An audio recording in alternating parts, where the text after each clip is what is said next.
Nëse keme jetu një jetë vetëm për veti, të krusën mbi ty, gjithë shka e lidhën vetëm me çështjen tënde individuale e personale, ka marrë koha kur keme ikë për kësaj jete, dhe me thanë keme dek, kanë me të varros, edhe nuk keme lanë shej, nuk keme lanë gjurmë në jetën e dikuj, në zemrën e dikuj,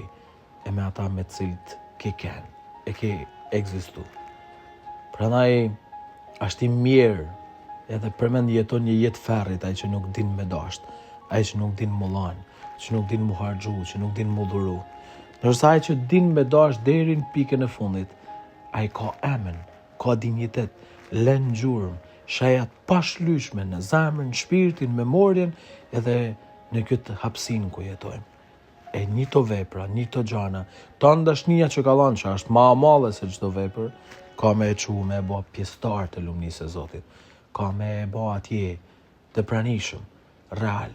ka me kenë mbrenda dashnisë e ti, se kush durohet, ban vepra hyjnore, e veprat hyjnore, janë ata që çojnë te Zoti e të bashkojnë me te.